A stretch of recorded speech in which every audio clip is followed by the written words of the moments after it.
अस्सलाम वालेकुम स्टूडेंट्स। आज हम करेंगे एक्सरसाइज 9A। इसमें वो कह रहे हैं the pictogram illustrates the number of buses registered with the registry of vehicles each year from 2008 to 2012। यानी कि इन सारे बसों में इतनी सारी बसेस रजिस्टर्ड हुई हैं। अच्छा बच्चों, सबसे पहले तो आपको पिक्टोग्राम का पता होना चाहिए। पिक्टोग्राम क्या होता है? जब डाटा जो है ग्राफ नंबर्स की बजाय पिक्चर्स की सूरत में दिया होता है तो उसको हम कहते हैं पिक्टोग्राम। ठीक है, तो इसमें उसने बसेस बनाई हुई हैं और उसने बोला हुआ है कि ईच बस रिप्रेजेंट्स 40,000 बसेस। तो उस हिसाब से ये मैंने आपके लिए कैलकुलेट करके लिख लिया है। 2008 में टोटल नंबर ऑफ बसेस कितनी है? 40,000 प्लस 40,000 प्लस 40,000 प्लस 20,000। 20,000 क्यों है? क्योंकि ये हाफ है। ठीक है, तो 40,000 40,000 40,000 20,000 टोटल बनता है 140,000। इसी तरह ये बसेस 2009 में टोटल बसेस बनती हैं 160,000। 2010 में टोटल बसेस बनती हैं 180,000। 2011 में टोटल बसेस बनती हैं 220,000 एंड 2012 में टोटल बसेस बनती हैं 260,000। तो इसमें बच्चों फर्स्ट पार्ट में कह रहा है in which year was the greatest number of buses registered. किस साल में सबसे ज़्यादा बसेस रजिस्टर्ड हुई? तो जाहिर बात है हमें नज़र आ रहा है कि जो है 2012 में सबसे ज़्यादा यानी कि बसेस रजिस्टर्ड हुई। यहाँ पे लिखेंगे 2012।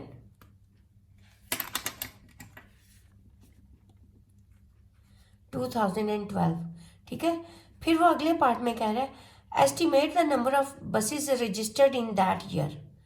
के 2012 में टोटल कितनी बसेस रजिस्टर्ड हुई वो हमने कैलकुलेट पहले ही कर ली थी। ठीक है, कि टोटल बसेस 2012 में कितनी बसेस थी? 260,000।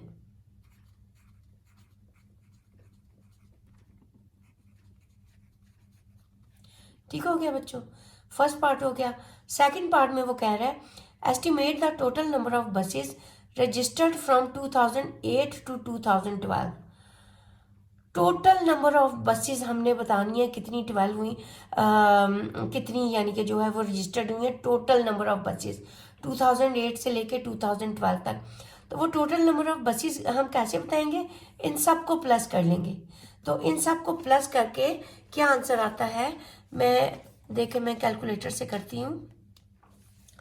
140,000 प्लस 160,000 प्लस 180,000 प्लस 220,000 प्लस 260,000। तो वो टोटल नंबर ऑफ बसेस बनती है 960,000। 960,000 बसेस जो कि 2008 से 2012 में रजिस्टर्ड हुई टोटल नंबर ऑफ बसेस। ठीक, अब हम चलते हैं इसके थर्ड पार्ट की तरफ। थर्ड पार्ट में वो कह रहा है इन 2010 the registration fee for each बस वॉज $1,000। तो total amount of registry of vehicles collected in that year, यानी कि 2012 में जितनी बसेस थी, एक बस की रजिस्ट्रेशन फी $1,000 थी। तो 2010 में कितनी बसेस थी टोटल? 180,000 बसेस। तो 180,000 बसेस की रजिस्ट्रेशन फी क्या होगी?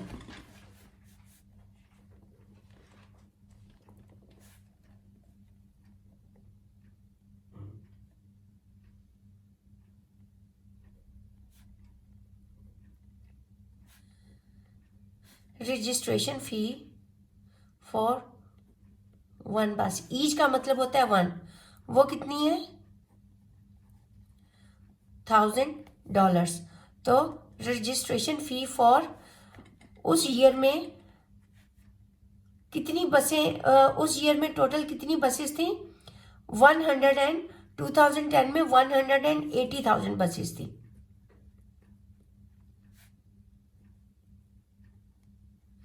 वो क्या होगी? सिंपल $1,000 को 180,000 से हम मल्टीप्लाई कर देंगे, तो हमारा आंसर आएगा 18,000 और ये ज़ीरो भी साथ में ऐड हो जाएंगे, ठीक है।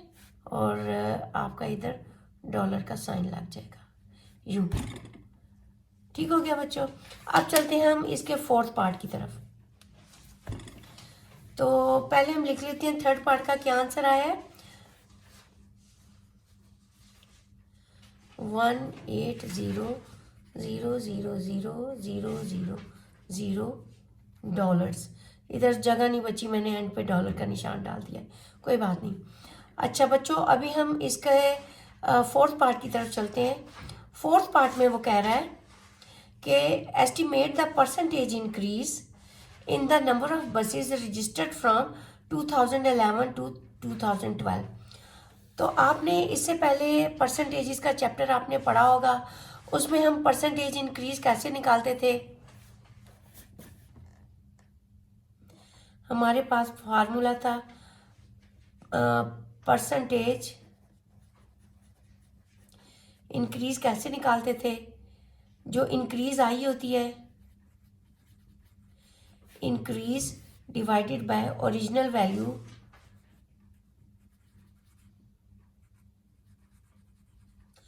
मल्टीप्लाइड बाय 100, ठीक है।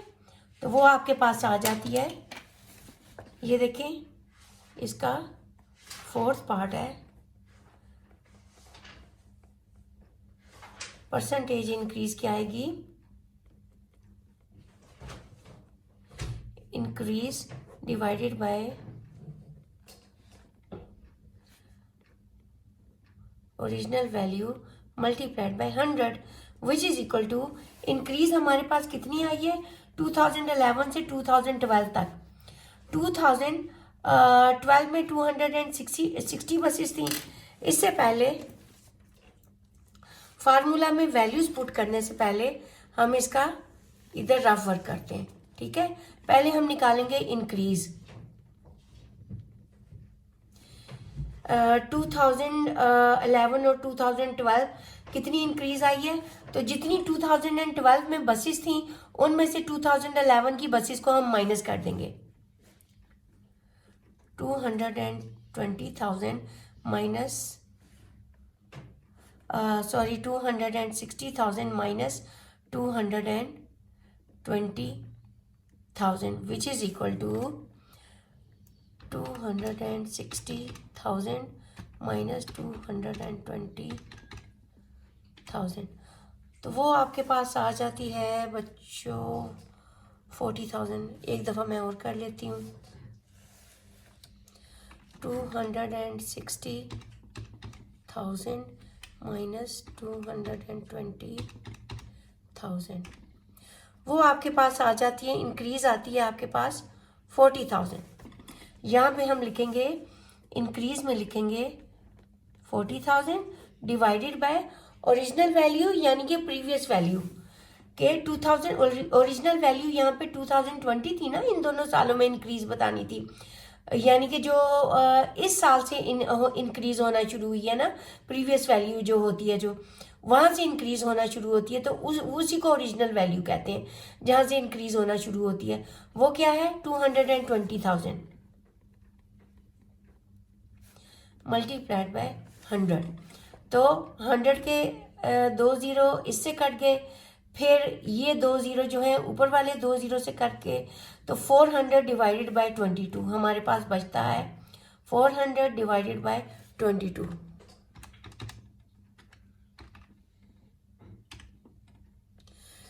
ये बनता है बच्चों आपके पास 18.18%। आई थिंक पीछे जो इसका आंसर है वो शायद होल नंबर में है, जैसे है ना ये 400 डिवाइडेड बाय 22। 22 2 दफ़ा 44 होता है, तो 22 1 दा 22 करेंगे, माइनस किया 8 आ गया, यहाँ पे 3 बच के 3 माइनस 2 1, तो ऊपर से 0 उतारा, ये वाला 180, तो 22 इंटू 5 वो 110 आता है, 22 इंटू 7 154 आता है, 22 इंटू 9 22 इंटू 8 22 इंटू 8 था 176। ठीक है, अभी इसको माइनस किया, यहाँ पे 7 रह जाएगा, माइनस किया, यहाँ पे 4 बचा, तो और बस ये इसका रिमाइंडर आ गया। यानी कि अगर इसके हिसाब से देखें तो हमारा आंसर आता है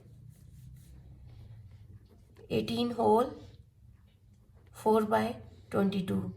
तो इसमें ये अगेन सिंप्लीफाई हो जाएगा, 2 2 था 4, 2 11 था 22, 18 होल 2/11%। तो मैंने आपको दोनों तरीक़ों से करके दे दिया है। तो ये बच्चों इसका आंसर आया कि इतने परसेंट जो है परसेंटेज इंक्रीज कितनी आई, 18.18%। आई होप आपको समझ आ गया होगा। चलते हैं अभी नेक्स्ट क्वेश्चन की तरफ। तो बच्चों आपका नेक्स्ट क्वेश्चन है, वो कह रहा है कि ये एक टेबल है, ठीक है, इसमें वो the table shows the number of students who play volleyball, basketball and tennis respectively. Volleyball 40 students खेलते हैं, बास्केटबॉल 60 खेलते हैं, टेनिस 50 स्टूडेंट्स खेलते हैं। तो वो कह रहा है इस पिक्टोग्राम को कंप्लीट करना है कि वॉलीबॉल कितने स्टूडेंट्स खेलते हैं। यहाँ पे उसने नीचे लिखा हुआ है ईच सर्कल रिप्रेजेंट्स 10 स्टूडेंट्स। एक सर्कल जो है 10 स्टूडेंट्स को रिप्रेजेंट करता है। तो उस हिसाब से वॉलीबॉल कितने स्टूडेंट्स खेलते हैं, 40। तो इसका मतलब ये 10 तो ये हो गए, 10 20 30 40, फिर 10 ये हो गए। बास्केटबॉल कितने खेलते हैं, 60, 10 20 30 40 50 60। टेनिस कितने खेलती हैं, 50, 10 तो ये हो गए, 10 20 30 40 एंड 50। ठीक हो गया। अब ये फर्स्ट पार्ट इसका कंप्लीट हमने कर दिया, ठीक है। उसने कहा था कंप्लीट द पिक्टोग्राम, हमने ये पिक्चर्स बना के कंप्लीट कर दिया। नेक्स्ट पार्ट में वो कह रहा है find the ratio of the number of students who play volleyball to the number of students who play tennis. तो इसका रेशियो हम कैसे निकालेंगे, रेशियो हमने निकालना है स्टूडेंट्स का जो वॉलीबॉल खेलते हैं with the number of students who play tennis. तो बच्चों अब हम इनका रेशियो निकालते हैं, students who play volleyball to the number of students who play tennis.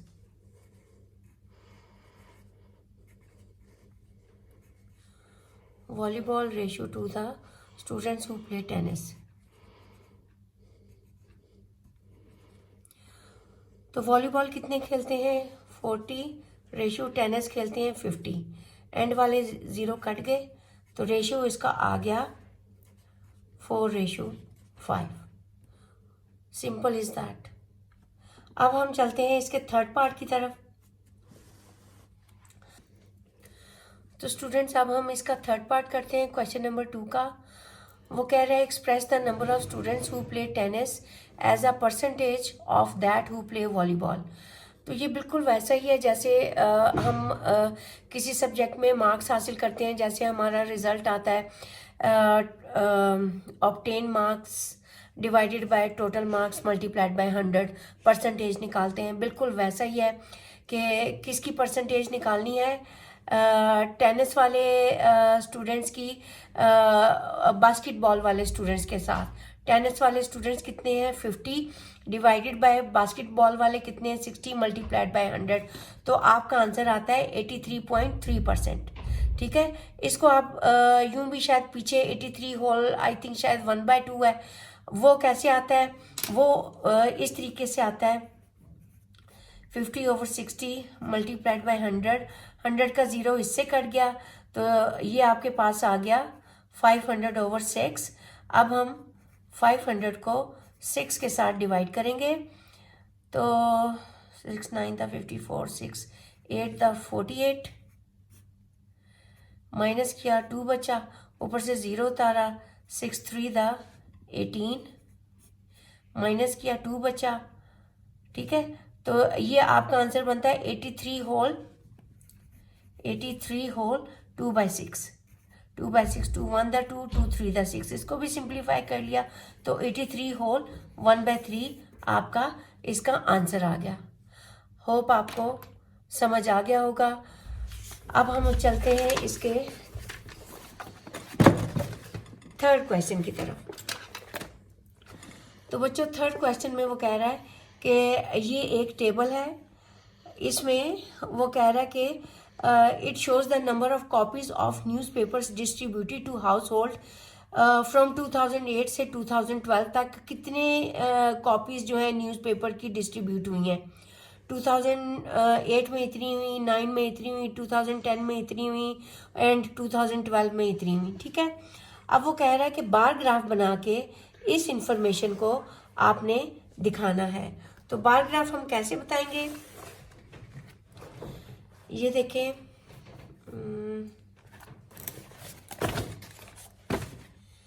ये देखिए इसका बार ग्राफ हम बिल्कुल ऐसे बनाएंगे।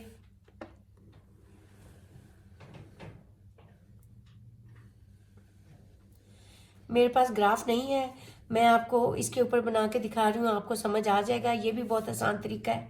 ठीक है, अच्छा जी, यहाँ पे हम नीचे जो हमेशा नीचे जो है ना टाइम हम लेते हैं। ठीक है, ईयर्स जो है ना वो नीचे आएंगे। 2008 से स्टार्ट हो रहे हैं,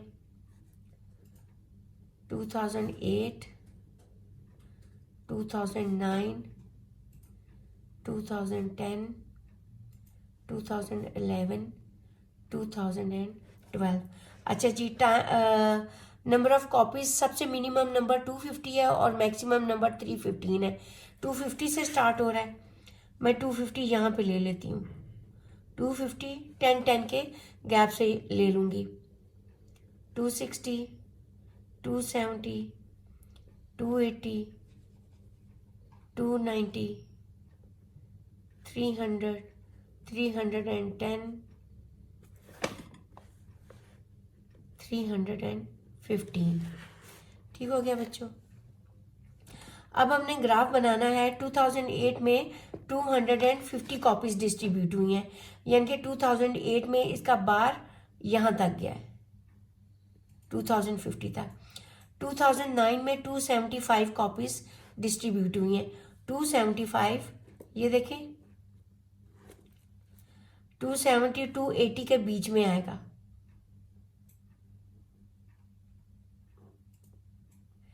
यहाँ पे कहीं पे आएगा, इनके बीच में आएगा। ठीक है, 270 और 280 के बीच में 275 आएगा, तो इसका बार यूं बनेगा। ठीक है, ये इनको शेड भी कर दें कि ये आपके बार्स बनते जा रहे हैं। 2010 में कितनी कॉपीज डिस्ट्रीब्यूट हुई हैं, 290। 290 ये है, ये। ठीक है,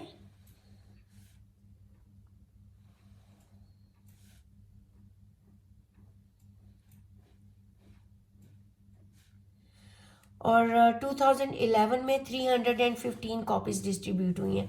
315 बिल्कुल टॉप पे आता है।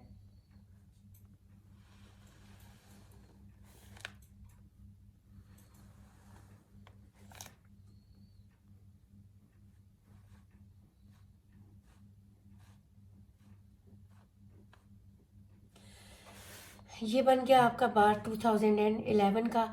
फिर 2012 में 280 कॉपीज डिस्ट्रीब्यूट हुई हैं। 280 आता है ये आपके पास।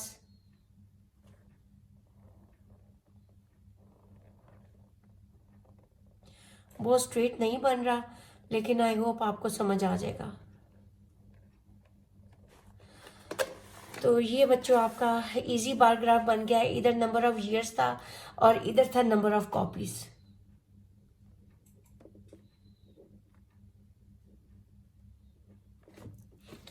ठीक हो गया बच्चों, सो इजी।